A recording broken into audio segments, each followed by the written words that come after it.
We'll go ahead and get started. Welcome, and thank you all for being here and for being patient with our need to reschedule this event from last week to next. My name is Sarah Flood, and I'm the Director of U.S. Microdata Projects at IPUMS. I've spent more than a decade at IPUMS working with current population survey and American time use survey data. At IPUMS, we harmonize the data across time and make it easier for the research community to access and use the data. A primary goal for IPUMS CPS has been to enable researchers to leverage the short panel component of the CPS. A goal for our ATUS work has been to make it easier for researchers to take advantage of the linkages between the CPS and ATUS. These goals are the motivation for this webinar. A couple of housekeeping items before I dive into the content I've prepared for today. First, this webinar will be recorded. Second, there are 2 designated question periods in this presentation. You're welcome to ask questions at any time using the Q&A. My wonderful colleagues, Renee and Kari, will monitor the Q&A throughout the presentation. And given the size of the audience, the Q&A will be your only method for asking questions. So please send them any and all questions. We plan to provide written responses to all questions received in about 1 week, although this may take longer depending on how many questions we receive and need to answer.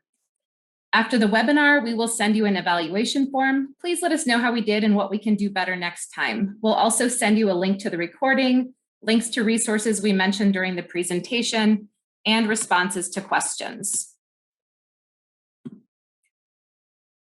The content I'll discuss today will be divided into 2 parts. The first part focuses on the CPS. The second part will build on part 1 and will focus on linking the ATUS to the CPS. This is possible because the CPS is the sampling frame for the ATUS. I'll talk more about that later.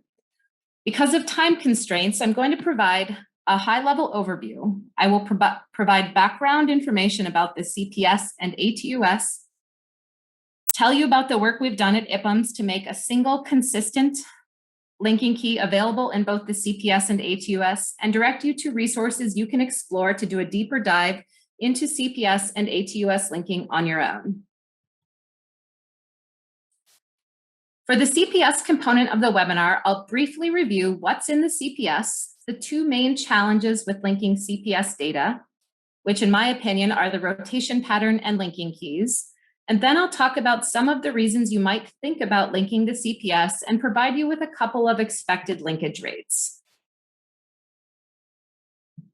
In the ATUS component of the interview, we'll talk about what's in the ATUS, a little bit about how ATUS can be linked to CPS, and a couple of other things to think about. Then we'll have another period set aside for questions. Before we get started, I want to acknowledge the generous support we've received from NICHD for both the IPUMS CPS and IPUMS time use projects. Their support and your innovative uses of the data keep us going. And I didn't do this work on my own, even though I'm the one sharing our work with you today. These have truly been team efforts, and I've listed the names of some of my colleagues who have made major contributions to this linking work.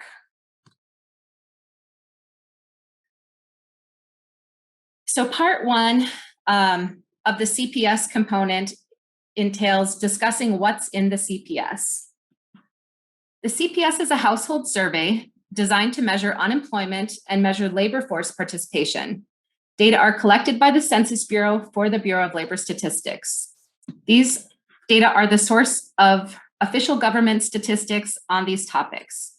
About 57,000 households are interviewed monthly, and additional supplements are given throughout the year. The Annual Social and Economic Supplement, or the ASEC, is a special supplement that is the official source of information on poverty and health insurance coverage. All CPS data contain variables that you can use to uniquely identify individuals within, and with a few exceptions, across months. So what's in a basic monthly? Well, basic monthly data are collected every month during the week of the 19th, about the previous week, which contains the 12th of the month. The household is the sampled unit in the CPS, and data are collected about all individuals in the household. In terms of what's in the CPS Basic Monthly, Household characteristics include things like home ownership, household type, and interview type. There's geographic information, including region and state for all records, and metropolitan areas, cities, and/or counties if places meet confidentiality thresholds. These data contain lots of standard demographic characteristics, including age, sex, race, ethnicity, and nativity, and lots of information about labor force participation, including employment status, hours worked, and looking for work. A subset of people answer additional questions on earnings, usual hours of work, and union membership.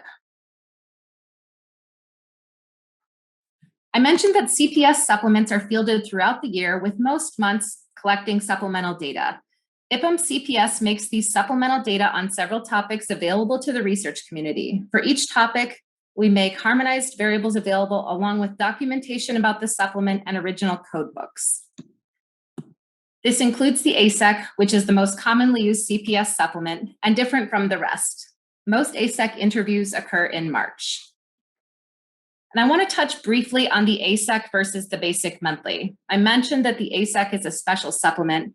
It asks questions about income, taxes, health insurance, and things like that that aren't asked in any other CPS supplements or in the basic monthly.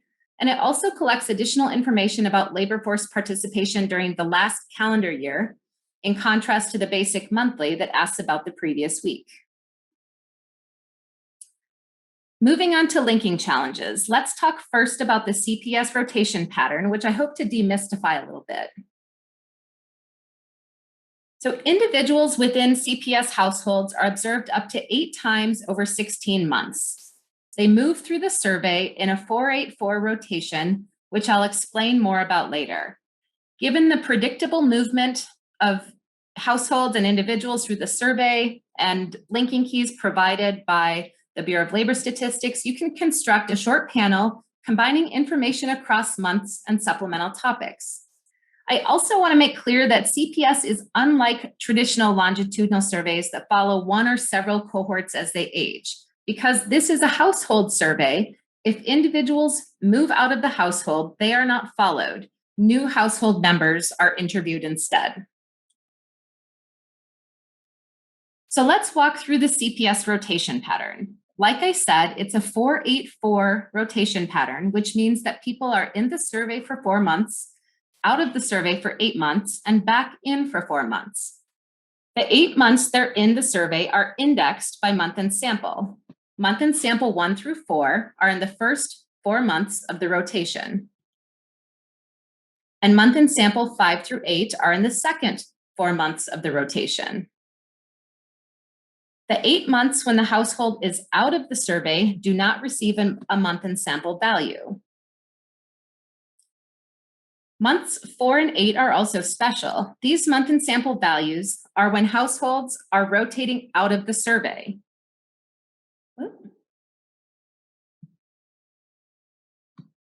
The first time they rotate out for 8 months before returning, and the second time they're in the outgoing rotation group is the month and sample 8 when they exit the survey permanently. Now I'll give you a more dynamic view of the CPS rotation pattern. I'll start with a single household. A household, let's call it A, enters the CPS in January of year X. And they're surveyed for 4 consecutive months. The household exits the survey after the April interview, and they're out of the CPS for the next 8 months. Household A then re-enters the survey for the next 4 months, starting in January of year X+1. They're surveyed in February, March, and April. After the April interview, the household exits the survey for good. As I noted before, a household's position in this rotation is indicated by the variable month and sample, which starts at 1 and increments by 1 for each subsequent CPS interview. So this slide adds month and sample values for each month of household A's participation. I've shown you how one household moves through the CPS. Now we'll pivot and think about household A as belonging to a cohort. We'll call that cohort A, and I'll show you how cohort A and other cohorts move through the CPS at the same time. In each month, new households enter the survey and already surveyed households exit the survey. Here, Cohort B has entered the CPS in February. This is their first month in sample. Their second month in sample is in March. The third month in sample is in April. The fourth month in sample is in May. They appear in the same months in the following year when their month in sample value is a 5. In March, they're in their 6th month of the CPS rotation. The 7th month in the rotation is in April, and the final month of Cohort B's participation in the CPS is in May. After May, they exit out of the survey. So the next slide fills in all of the cells in these grids with cohort month and sample indicators, and it's going to get busy, so just a quick warning.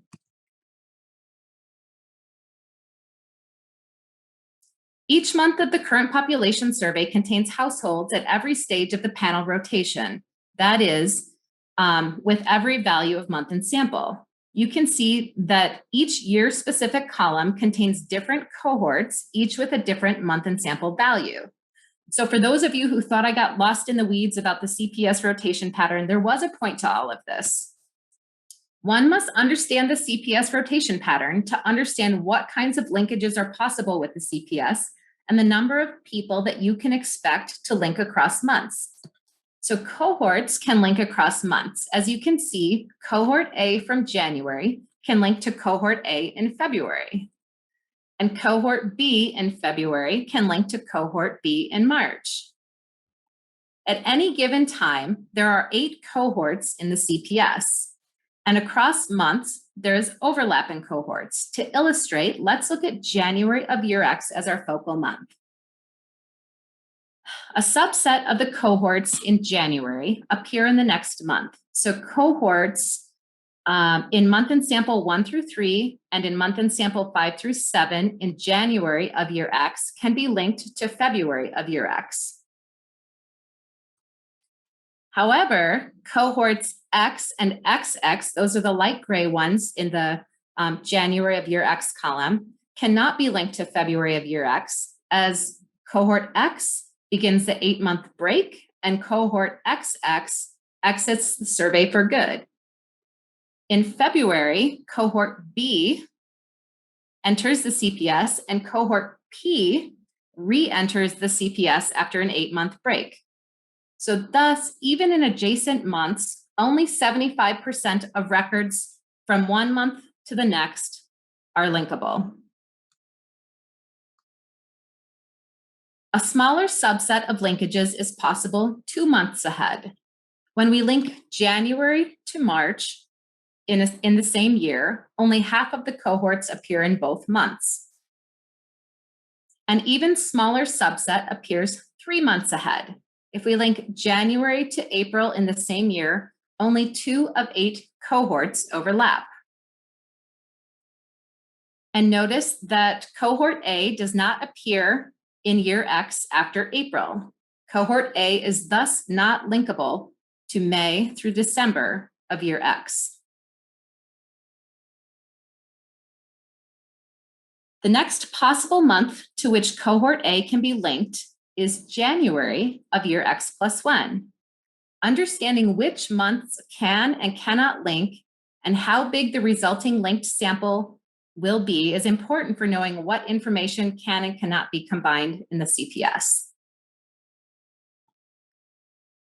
This is a reference table that communicates the overlap between months that I just showed you visually. And I just want to bring your attention to the last row. 16 months after a focal month, or so after the first month in sample for a given cohort, no one in that cohort will remain in the CPS. The key challenge is knowing how many linkages to expect. The CPS rotation pattern is complex, unique, and not very intuitive. To help researchers, IPUMS is conducting webinars and trainings like this today, providing extensive documentation. I'll share resources at the end of the slide deck, and we've built an interactive tool, which we call ROPES. ROPES is accessible from the CPS homepage. This is a quick preview of the tool, and I'll help you get oriented quickly. All of the supplements that we have available in IPUMS CPS are listed at the top and displayed in the year-by-month grid. For this demo, I've selected April 2020 as the month I want to link to other months of CPS. This is the first month of data in the CPS where we can really see the effects of the pandemic on employment in the United States. So this tool shows you visually all of the months that can be linked to April of 2020. Now remember, because of the rotation pattern, not everyone in the April CPS will be in all months with gray shading. The lighter the gray shading, the fewer people in April who are observed in the light gray colored month.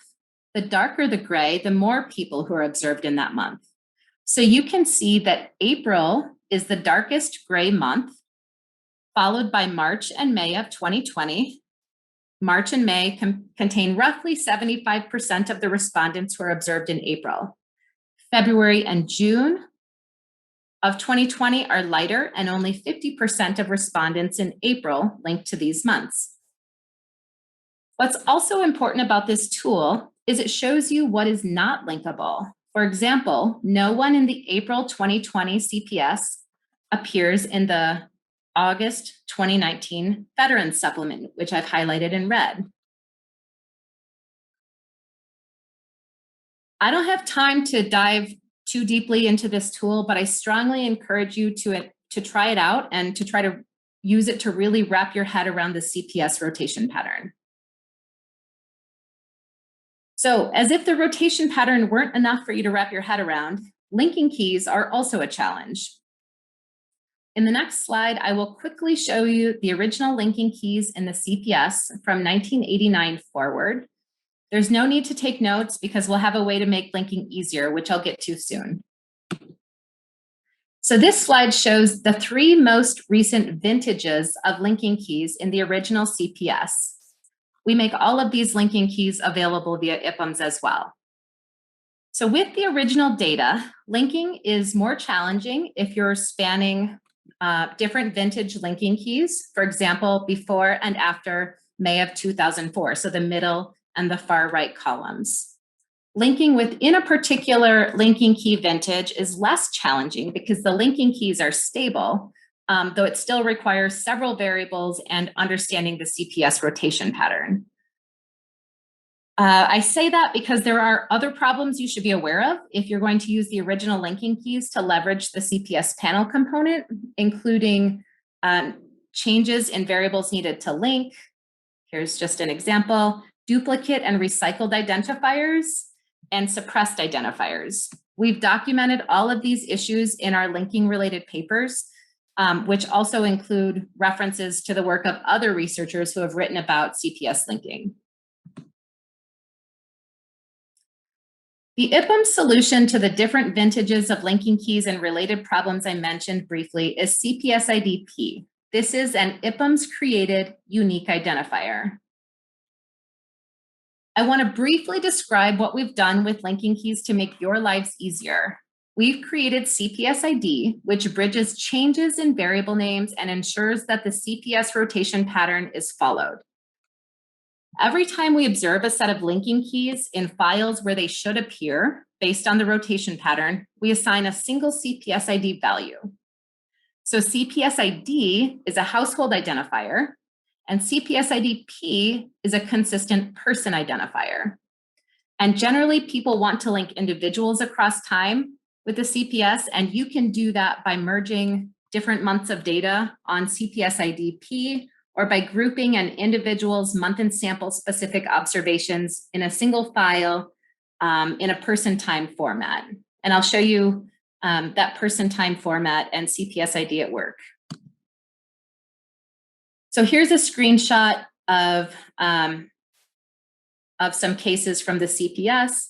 Each red box represents a single individual observed January through April of 2019 and January through April of 2020. Remember that individuals who begin in January will appear in the CPS through April and will appear in those same months 1 year later. There are 8 observations for each person, and these observations are indexed by month and sample values ranging from 1 to 8. In this slide, the original CPS linking keys for this vintage are on the right side of the screen, and CPSID is on the left side of the screen. Again, this is just an illustration of how CPSID works and looks in a stats package. And I've also shown you the month and sample values to easily, that you can use to easily group an individual's observations together to create a person time file. So before moving on from linking keys, I want to briefly touch on validation. So CPSID is a mechanical match, meaning that it's based solely on linking keys. The quality of linking keys in the CPS has improved over time, but it's still important that you check linkages based on age, sex, and race, or whatever characteristics you like, to ensure that you're linking the right people. We're doing data quality checks on a linking key that will only assign a linking key to the records that we think represent the same individuals across time. That will make your lives even easier and remove this validation component. But until then, you'll have to use CPSID. And in terms of timeline, you can expect to hear more about this validated identifier in the next year or so. I also want to touch briefly on weights. The Census Bureau provides cross-sectional weights with the monthly CPS data and a panel weight for month-to-month linking. But attrition is a problem in the CPS panel. It increases as time in the panel increases, and most attrition occurs between month and sample 4 and 5. That's before and after that 8-month gap. We have a preliminary set of test weights available for use with linked data on our website. And the idea behind these weights is that the subset of people who link across months are representative of the subset of individuals who were eligible to link.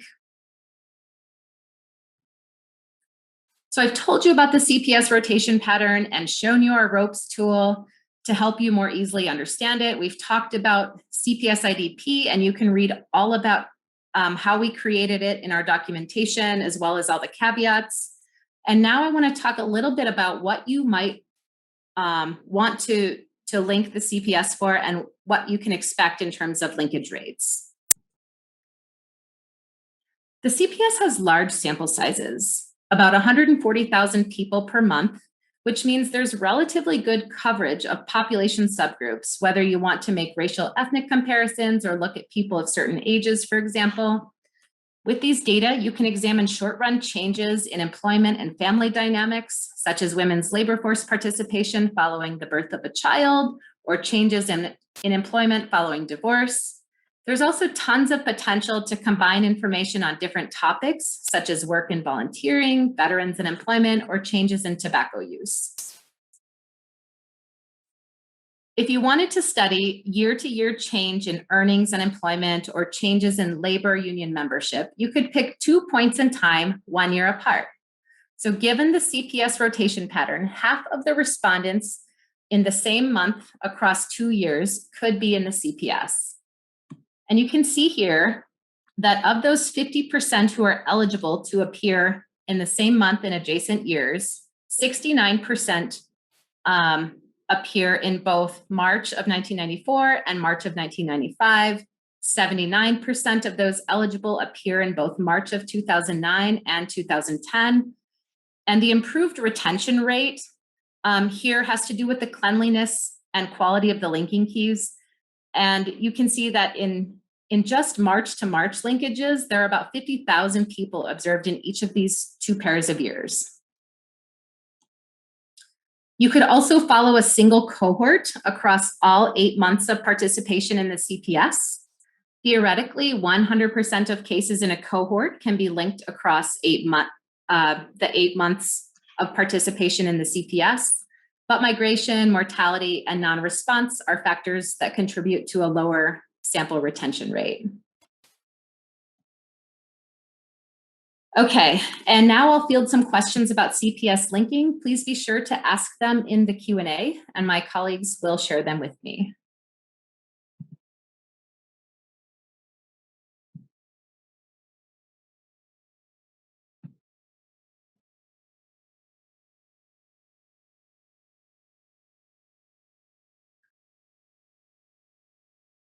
Okay, so the first question that I'll answer is, how can a person validate weighted and unweighted values within crosstab? Do you provide any type of syntax file or something? So we have Stata code available on our website that you can use to validate linkages. So it tests that linkages match on age or match on sex and race, and that age changes in expected ways. So you can only increase in age and like by 1 year or 2 years, depending on how many months have passed between linkages.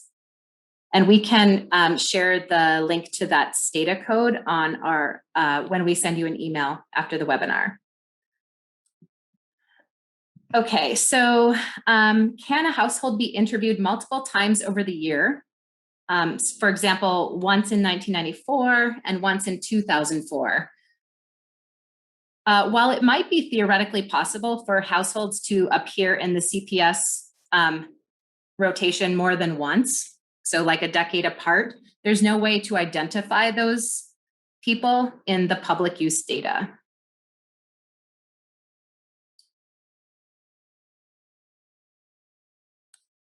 Okay.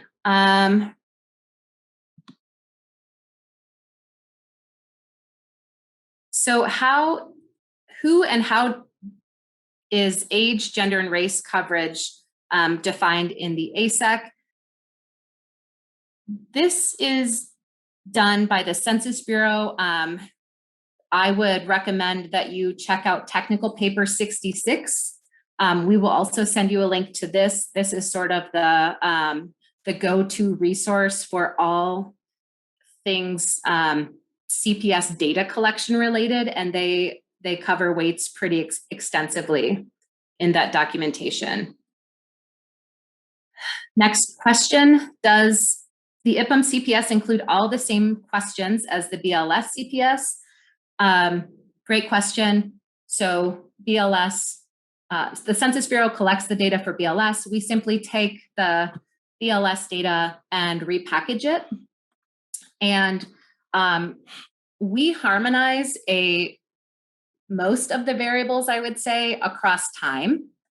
We assign them different names than the source data because those names change over time in the source data, and the codes do too. So we assign them different names.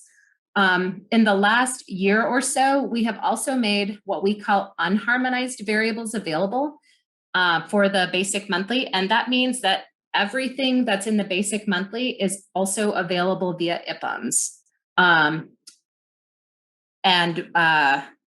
We have a blog post, I believe, and maybe a tutorial that we can send you on how to find those unharmonized variables and IPUMS CPS. It's a little bit subtle, so you could miss it if you weren't quite sure what you were looking for. Next question is, how specific can the geographic identifier be at the metro or county level? So I mentioned before that region and state are available for everyone in the CPS. And then for some people, you can also identify metropolitan area, city, or county of residence.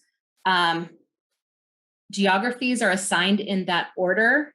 And we are actually working on a working paper that describes exactly how CPS geographies are identified. You can see some weird things in the data sometimes where, for example, Hennepin County, where the University of Minnesota is located, is not identified, but Minneapolis is, and all of Minneapolis is in Hennepin County. So there are some nuances there that we're going to be working on describing, and I would guess that you could find that documentation in 2020. Bottom line, some people are identified at the county level, not everyone.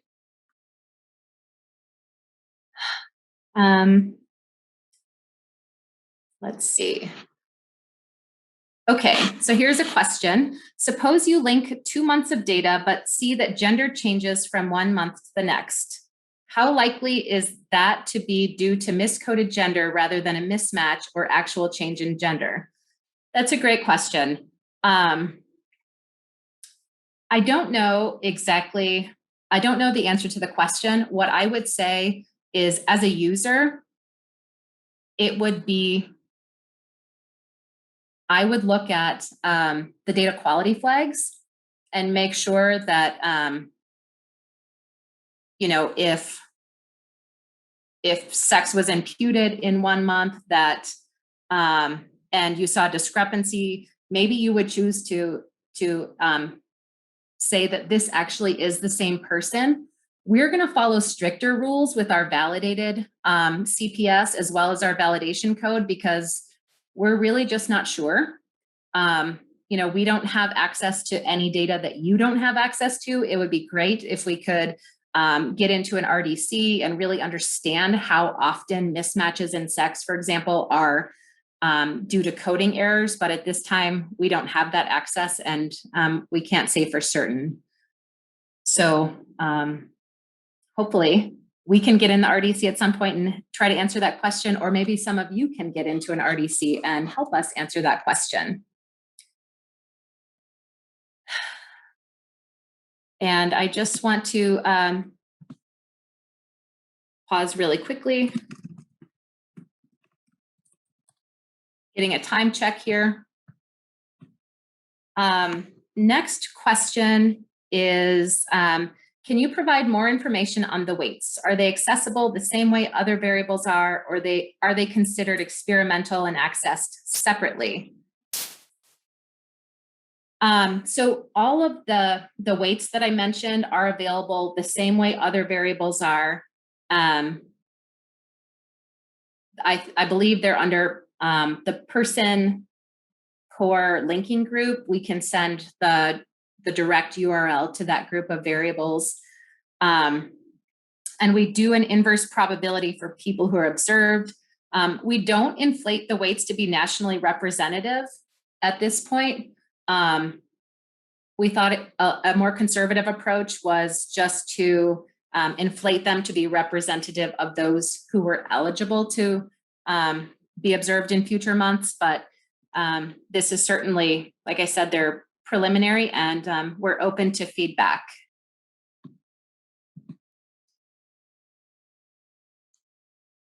Okay, next question is about migrants. So the question is, are migrants linkable? So for example, if we linked March 2020 to March 2019, the people who said they moved in the last year in March 2020 would not be in March 2019. So that's correct. If people change addresses, they are not followed, because the physical address is what is sampled in the CPS. I'm not certain about how the migration question looks when you look at linkages 1 year apart, but that's definitely something that we can add on our list to check and provide some documentation on.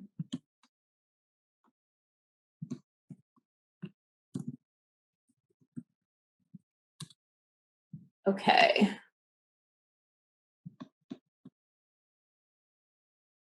All right. I'm getting the signal to move on. So, like I mentioned in the beginning, we will provide written responses to all of your questions. And we'll do that hopefully in about a week or so. Okay, we're officially starting the second part of the webinar, which involves linking data from the American Time Use Survey to the current population survey.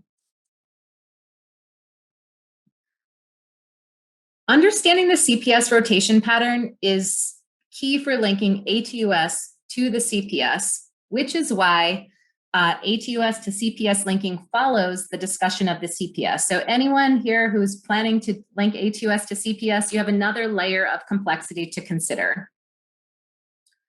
And for those of you who might have been here to hear about the CPS, but are sticking around to learn a little bit more about the ATUS, I'll briefly describe what's in these data. So the ATUS is a time diary survey fielded annually since 2003 by the Census Bureau for the Bureau of Labor Statistics. One individual per household aged 15 plus is invited to participate. In the ATUS, respondents report all of the activities they engage in over a 24-hour period, starting at 4 a.m. yesterday and ending at 4 a.m. today. They report what they were doing, where they were, who they were with, and whether they engaged in childcare or elder care at the same time as they were doing something else. All right, let's get into linking. The CPS is the sampling frame for the ATUS. What this means is that a subset of households that have completed the final CPS interview are eligible to be in the ATUS.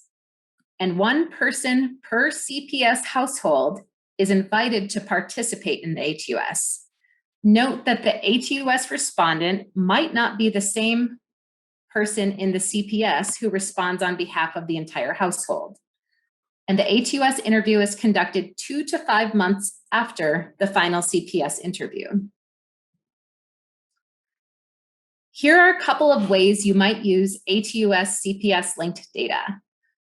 First, the Bureau of Labor Statistics makes the final CPS basic monthly interview data that we talked about earlier available with the ATUS. For those of you already using IPUMS ATUS or the ATUS files from the BLS, you have likely been using data collected during the final CPS interview in your ATUS analyses. So variables like education and race are not collected at the time of the ATUS interview. They're pulled forward from the final CPS interview and made available that way. In IPUMS, to identify variables that come from the final CPS interview, you should look for variables that end with an underscore CPS 8. Those are always variables collected during the final CPS interview. The second way you might combine ATUS and CPS data is by linking ATUS to specific CPS supplements. So I've seen research linking the ATUS to the ASEC and to the volunteer supplement, but these data would also pair really nicely with CPS supplements on food security, civic engagement, and discouraged workers, for example. One might also leverage the CPS panel component to identify people who have recently experienced life course transitions, such as the birth of a child, the death of a spouse, divorce or marriage. And you might think about how recent versus chronic unemployment is associated with time use and well-being.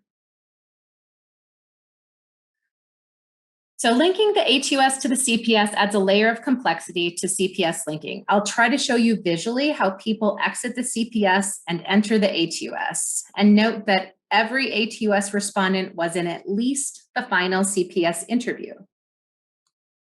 So the blue bar at the bottom of this year by month grid represents ATUS respondents, and ATUS data are collected throughout the year. The light blue bar represents the final CPS interview. For 2012 ATUS respondents, CPS final interviews occurred between August of 2011 and October of 2012. So people in all of the CPS months with the light blue are eligible for participation in the ATUS. And the timing of the final CPS interview and the ATUS interview and relationships between these two have implications for linking to any month of CPS data and to specific supplements. So let's think about which ATUS respondents are eligible to link to the 2012 ASEC. Note that most people who are in the ASEC complete interviews in March. Okay, so things to remember. ATUS respondents must complete the CPS before participating in the ATUS. So anyone in January through March of the ATUS cannot be linked to March of that same year. And there's a 2 to 5 month gap between CPS and ATUS. So April's out. Here's the ASEC. And so the first ATUS interview for someone who finished the CPS in March could be in May.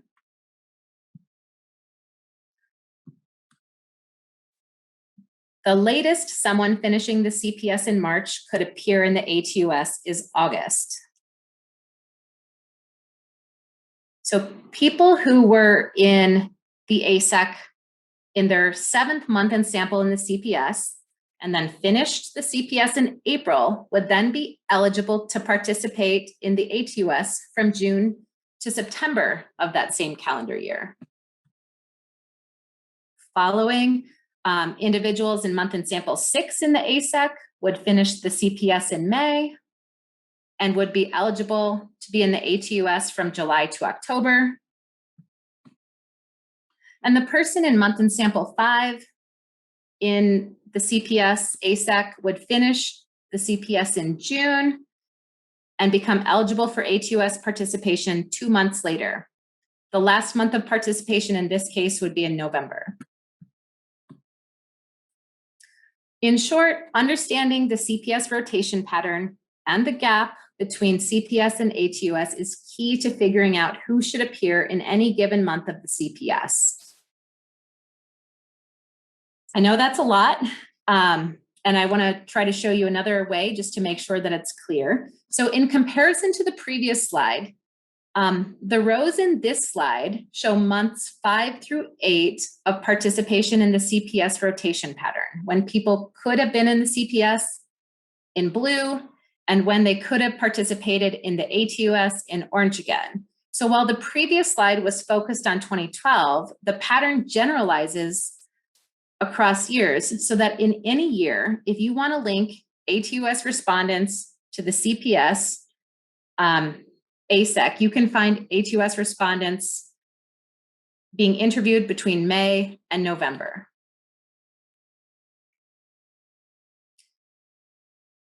There's another dimension of complexity with ATUS to CPS linking. You want to pay attention to month and sample, if that wasn't obvious from the previous slide. So what I just showed you focuses only on linking the last ASEC interview to the ASEC, and I'll show you that again quickly. So in this slide, we focused on month and sample 5 through 8. And remember that CPS, or people can appear in the CPS up to 8 times. So I'll show you what it looks like, or when 2012 ATUS respondents could appear in the 2012 ASEC. So this slide illustrates the CPS rotation pattern we're now familiar with. ASEC cohort A, that is in month and sample 1, highlighted in green in the top table, is also in the ASEC in month and sample 5, 1 year later. That cohort becomes eligible to participate in the ATUS in August through November of the 2nd year. So what I'm trying to show here is that you need to think through how big of a gap you're willing to tolerate between the ATUS and the CPS supplement of interest. Do you want to observe people in the ASEC in the same year, or is more than 1 year ago okay? This becomes especially important when you're thinking about using multiple years of ATUS data. And I hope that this slide will really hammer home the point about why thinking about month and sample and the timing of the supplement and the CPS rotation pattern matters. As I showed before, linking ATUS respondents in a single year to the ASEC in that same year is pretty straightforward. And when you do this with multiple years of ATUS data and multiple years of CPS data, it gets more complicated. So if you only select the people in the CPS who are in month and sample 5 through 8 in the ASEC, linking is straightforward. There's a one-to-one correspondence between the ASEC in a given year and the ATUS respondents in a given year. But if you aren't thinking about month and sample, many ATUS respondents from a single year of ATUS data will appear in 2 years of CPS ASEC data. So note that ATUS respondents' month and sample 1 through 4 observations are in the previous year of the ASEC.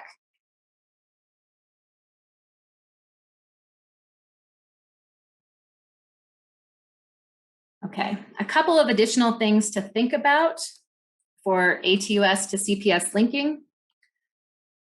Again, we've put CPSID on the ATUS files, and the same rules that we use to generate CPSID in the CPS are applied to the ATUS. So it's based on linking keys. Even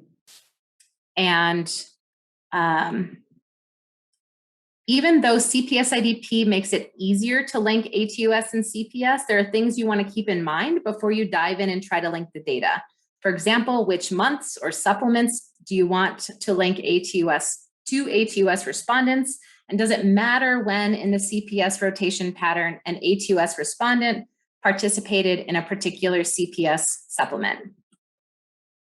So really briefly, once you've answered those questions, this is how I would proceed. First, I would make an IPUMS CPS extract, figure out which CPS observations you want to link to the ATUS, and get rid of any records from your file that you don't want to use in conjunction with the ATUS. Then I would make an IPUMS ATUS extract and prepare those data for merging with CPS, get rid of any records you don't want to merge, and then perform a one-to-one or a one-to-many merge using CPSID.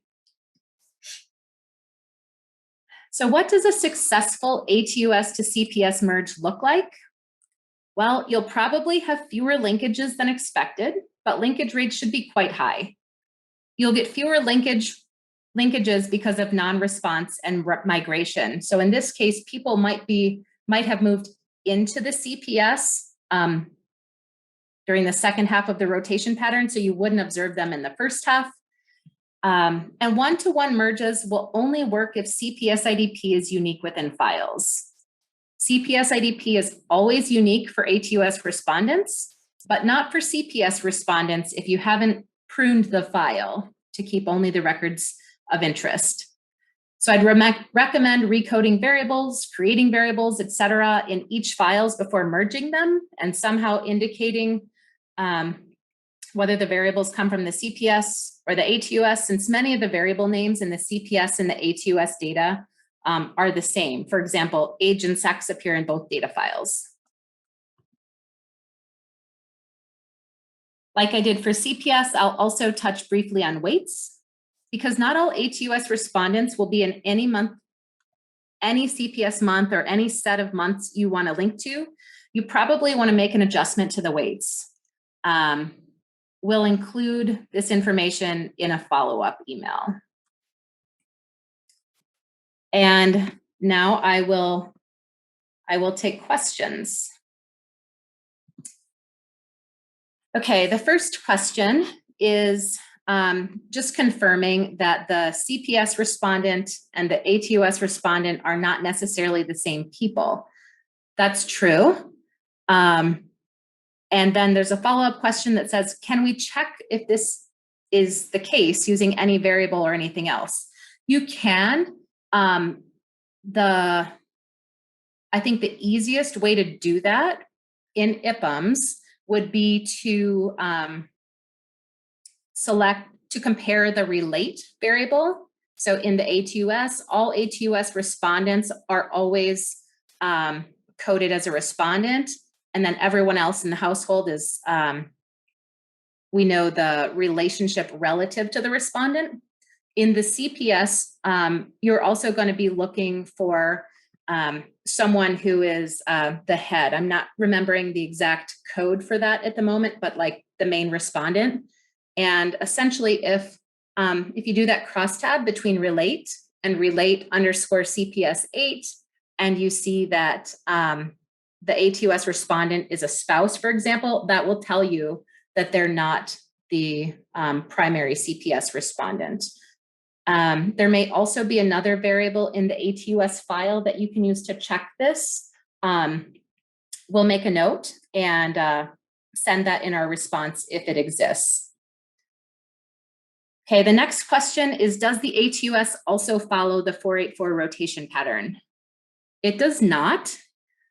So people are only ever in the ATUS one time. But because ATUS respondents were previously in the CPS, they are subject to that 484 rotation pattern in the CPS. The next question is, what is the most recently linked ASEC and ATUS so far? So the latest ATUS data that are available are for 2019. And so you would be able to link 2019 ATUS respondents to the 2019 ASEC. I will mention here that the 2020 ATUS data will be released by the Bureau of Labor Statistics in July. We'll be making it a top priority to get those data available to IPUMS users as quickly as possible. So in July, you should be able to link 2020 ATUS respondents to the 2020 ASEC. Also pretty exciting is that 2020 ATUS respondents will have responded to the CPS during the pandemic. So I think there'll be some interesting uses of the ATUS CPS linked data during the pandemic as well. In the ATUS, is there a variable that tells us which year, month, and household number a person belongs to in the CPS? Great question. The answer is yes. So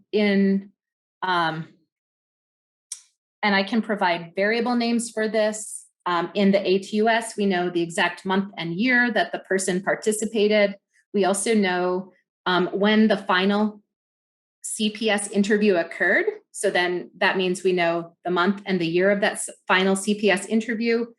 Like in IPUMS CPS, IPUMS ATUS also has all of the original linking keys in the data. So if you didn't want to use CPSID, you could use the original linking keys to make matches to the CPS. So basically, because the rotation pattern is regular, if you know what month and year someone finished the CPS, you can sort of count backwards and figure out all of the other months that they were eligible to have appeared in the CPS. Okay, next question. Since the ATUS only samples households who were part of month and sample 8 in the CPS, do you have to link households only from month and sample 8, or can you link to other months? Great question. So the month and sample 8 basic monthly data are available alongside the ATUS data. And by that, I mean that variables from the last CPS interview are available on the ATUS respondents record. The Bureau of Labor Statistics has made that final CPS interview data available and pretty easily accessible. To link to month and sample 1 through 7 observations, I would recommend grabbing data from IPUMS ATUS and IPUMS CPS, and then you can go through some of the steps that I outlined earlier and make linkages to previous months in the CPS rotation pattern. Oh, I'm so delighted to see this question. The last time ATUS administered questions on experienced happiness during 3 randomly selected activities was 2013. And are there any plans to repeat that section of the survey? The answer is yes. The IPUMS time use team was able to secure funding from NICHD and the National Science Foundation to field a well-being module in 2021. So those data are currently being collected. It sounds like they should be available to the public in late 2021 or early 2022. So there's going to be a delay, but the data will be available, which is really exciting. One more question. Does the ATUS have the same diary instrument each month and year to year? The instrument is the same. There have been changes to some of the activity codes and some of the locations where people can report doing an activity. But we've harmonized those and noted those on our website, but the main instrument is unchanged. And it looks like I have time for one more question. How would we know whether or not information in a variable has changed between month in sample 8 and when the individual is in the ATUS? So for information that's collected during the CPS and during the ATUS, you would be able to, so for example, age, you would be able to, you could create an age difference variable for each person and see if they're the same. Maybe that's not a good example because it can change. But let's talk about sex because that came up earlier. You could do a crosstab between sex and sex_CPS8 and see if there is any difference between those two. We don't have any variables in the IPUMS ATUS data that indicate that something has changed, but you could certainly look at that yourself. And then there's another class of variables, like I mentioned previously, education and race are probably the two most important variables, in my opinion, that are not collected at the time of the ATUS. And so if something has changed between the CPS and the ATUS, you wouldn't know that.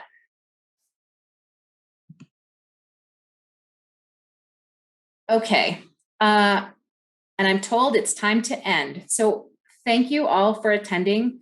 As I mentioned before, we will send written responses to all of your fantastic questions.